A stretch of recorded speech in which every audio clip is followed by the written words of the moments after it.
فذكر بالقرآن من يخاف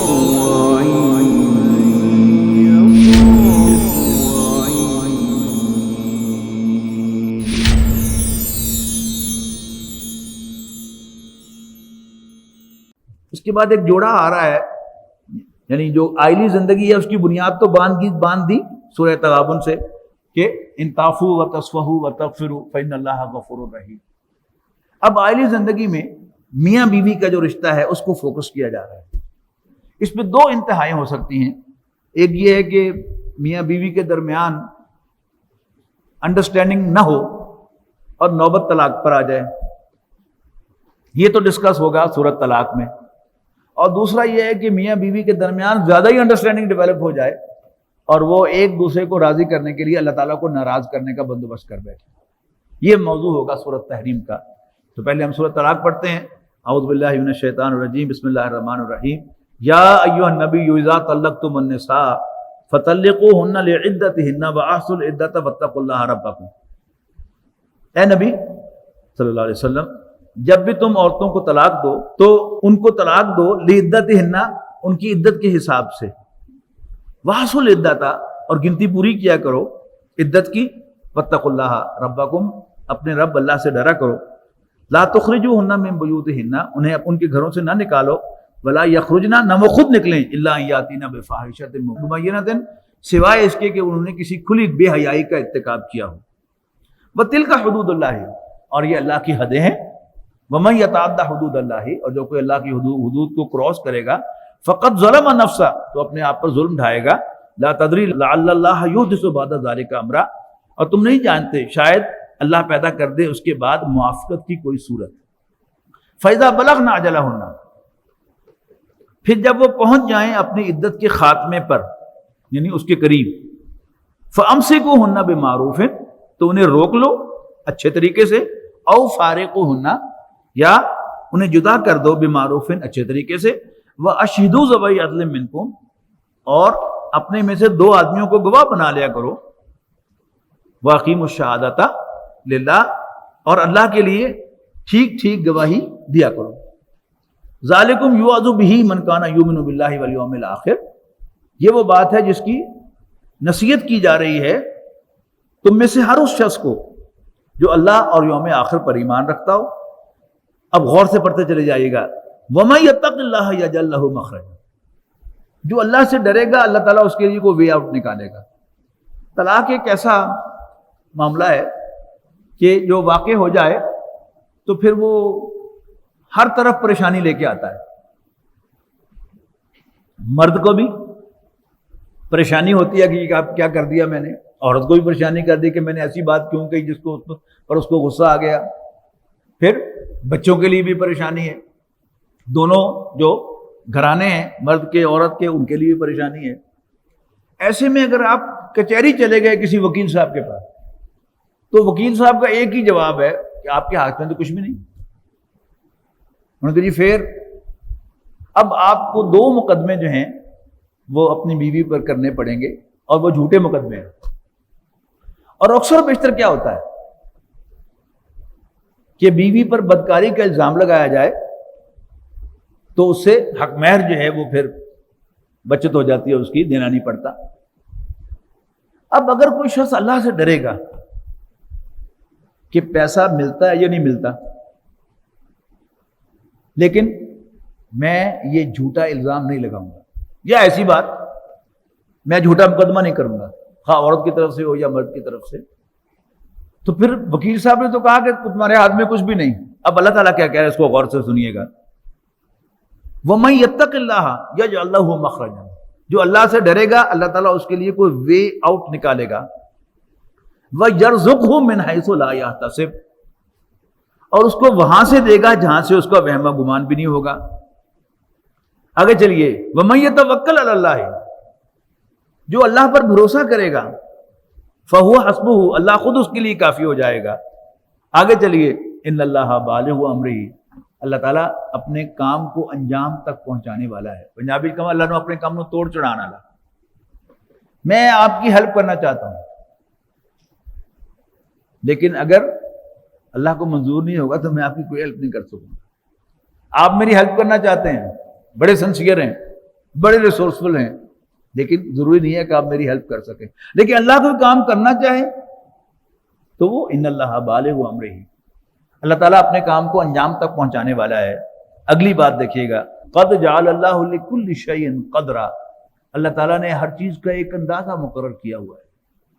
وہ جو ہم سورۃ تغابن میں پڑھ کے آئے نا، ما اصاب من مصیبت الا باذن اللہ، کہ یہ بھی سوال ہوتا ہے کہ کاش کہ میں غصے میں نہ آتا، کاش کہ میں نے آج یہ نہ کیا ہوتا، کاش کہ میں کسی باہر کے ملک میں بیٹھا ہوتا، کاش کہ میں آج دفتر سے لیٹ آیا ہوتا۔ یہ سب کاش کاش کیا ہے؟ اللہ تعالیٰ نے ایسا ہی لکھا تھا اور یہ سب کچھ ہو کر ہی رہنا۔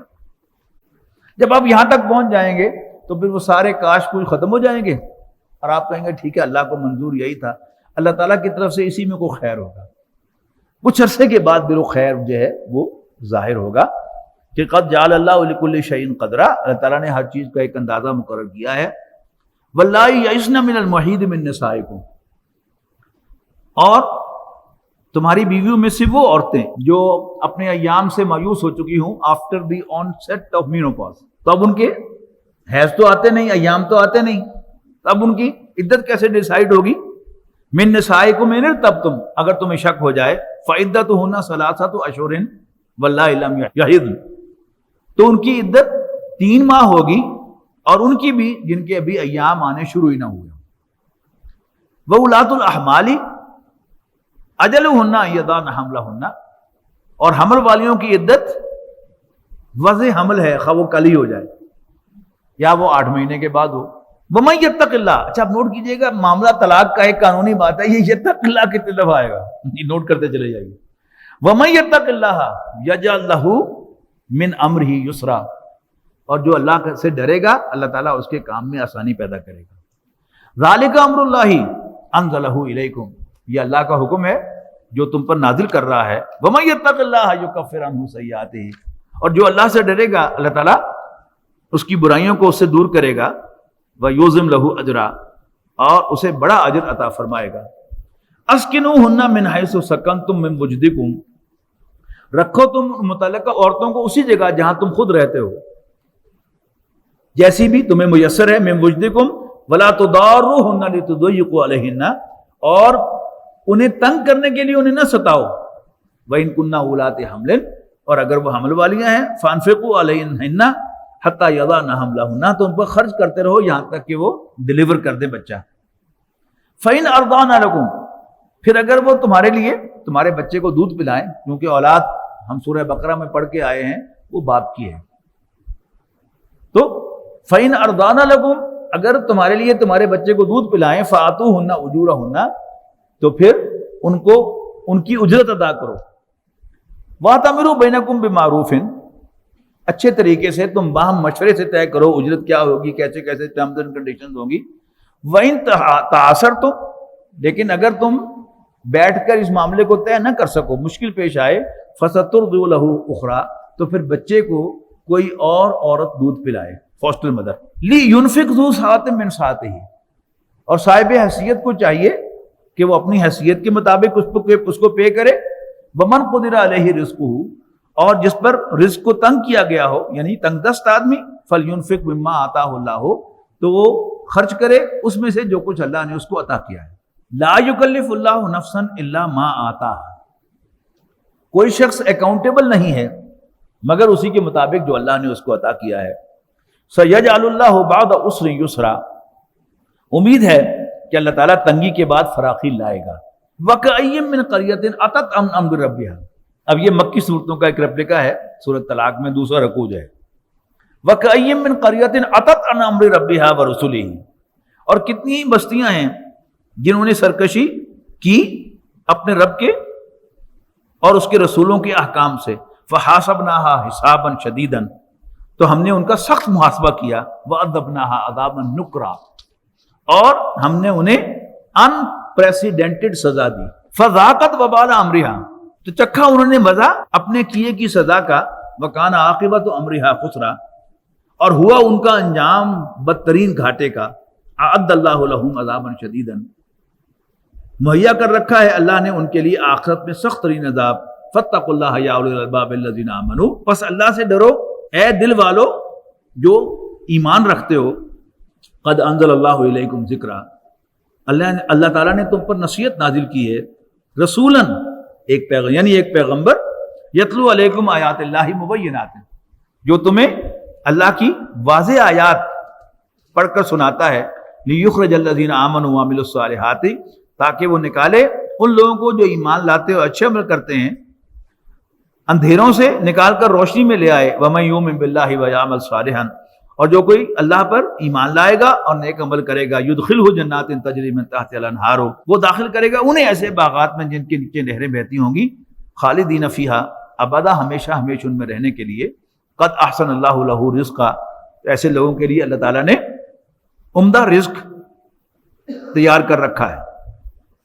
اللہ الذی خلق السبع سماوات ومن الارض مثلہن، اللہ ہی ہے کہ جس نے 7 آسمان پیدا کیے اور زمین کی قسم میں بھی انہی کی مانند۔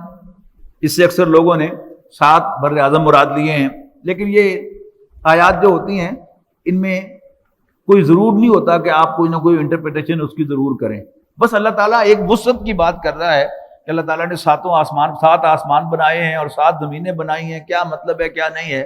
جب ہم زیادہ تحقیق میں پڑ جاتے ہیں تو پھر اس کی اصل روح ہے ہدایت والی، وہ پس پش چلی جاتی ہے۔ یتنزل الامر بینہن، نازل ہوتا رہتا ہے اس کا حکم ان کے درمیان، لتعلموا، تاکہ تم جان لو، ان اللہ علی کل شیء قدیر، کہ اللہ تعالیٰ ہر چیز پر قادر ہے، وان اللہ قد احاط بکل شیء علما، اور یہ کہ اللہ تعالیٰ نے علم کے لحاظ سے ہر چیز کا احاطہ کر رکھا ہے۔